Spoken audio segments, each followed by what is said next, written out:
नमस्कार,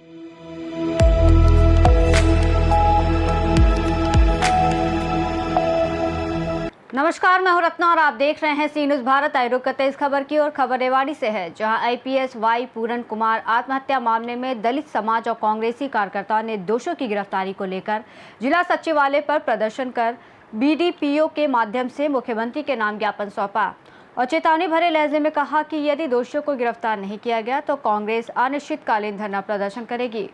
प्रदर्शनकारियों ने कहा कि वाई पूरन सिंह एक ईमानदार और वरिष्ठ अधिकारी थे और ऐसे व्यक्ति पर 2.5 लाख रुपए मंथली लेने जैसा घिनौना आरोप किसी बड़ी साजिश का हिस्सा है, जो सिर्फ जातिवाद का परिणाम है और इन किसी कारण उन्हें आत्महत्या जैसे कदम उठाना पड़ा। प्रदर्शनकारियों ने अदालत में एक जज पर जूता फेंकने की घटना को लेकर कहा कि जज पर जूता फेंकना मतलब लोकतंत्र पर जूता फेंकने के जैसा है। इस मामले की जांच होनी चाहिए और दोषी पर सख्त कार्रवाई होनी चाहिए ताकि फिर कोई संविधान के रक्षकों पर इस प्रकार का हमला न कर सके।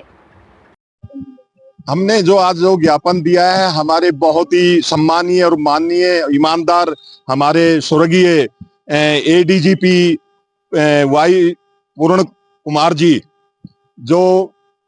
एक सुसाइड जो उन्होंने करा है, तो मैं आपको बताना चाहता हूं कि वो एक बहुत ही ईमानदार और वैसे आदमी थे, बहुत ही सहनशील आदमी थे, जिसके अंदर उनको जाति के हिसाब से भी और उनको ताकत के हिसाब से जो भी जितने अधिकारी थे, उन्होंने अपने बल का प्रयोग कर कर और उनको टॉर्चर और उनको दिमाग की टेंशन देकर उन्होंने जो आत्महत्या की है। मैं सबसे पहले तो निवेदन करना चाहता हूं हमारी नायब सिंह सरकार से, जो हरियाणा की जो सरकार है, क्योंकि वो गृह मंत्री भी वही है और मुख्यमंत्री भी वही है, मैं निवेदन करना चाहता हूं कि वो इसकी सीबीआई जांच होनी चाहिए इस मामले की। दूसरी बात ये भी है कि अभी 2 दिन पहले हमारी बहन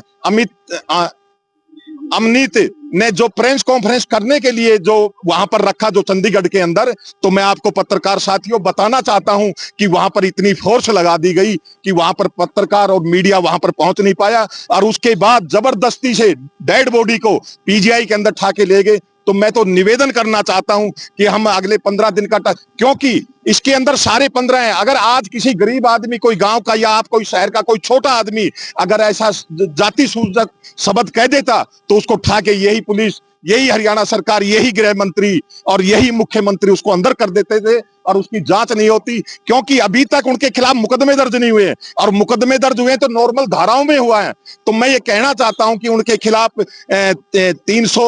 304 और जाति सूचक शब्द जो 15 के 15 हैं, उनके खिलाफ मुकदमा दर्ज होना चाहिए और न्याय मिलना चाहिए। मेरा यही आग्रह है।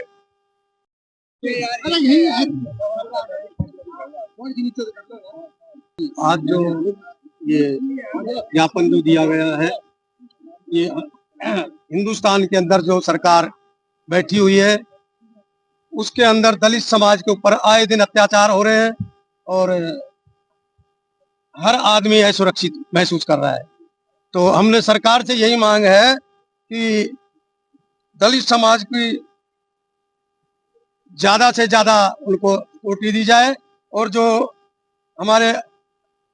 सुप्रीम कोर्ट के चीफ जस्टिस जी हैं, उनके ऊपर जो जूता फेंकने का काम किया है, वो एक जूता नहीं फेंका है, वो संविधान के ऊपर एक अटैक किया गया है। क्योंकि ये जो बीजेपी और आरएसएस की सरकार है, ये संविधान को नहीं मान के मनुस्मृति को मानना चाहती है। तो हम बस एक ही गुजारिश करते हैं कि जो हिंदुस्तान जो चलेगा तो संविधान से चलेगा, ना किसी और से चलेगा। तो अभी पूरे देश के अंदर अपने यहाँ हरियाणा के जो डीजीपी है वाईएस पूरण सिंह है, एडीजीपी, उनने भी जो इतने बड़े अधिकारी जो है खुद जो अपना आत्मदाह कर रहे हैं, जो वो कर रहे हैं, तो आम आदमी सरकार के अंदर सुरक्षित नहीं है। आज ये ज्ञापन हमारे एससी डिपार्टमेंट के अध्यक्ष रमेश ठेकेदार की तरफ से उनकी अगुवाई में सारी कांग्रेस पार्टी के पदाधिकारियों ने और संस्थाओं ने आज दिया है। आप देखिए जिस तरीके से इस देश का दुर्भाग्य देखिए कि एक दलित समाज के ऊपर ये सरकार कितनी क्या कहते हैं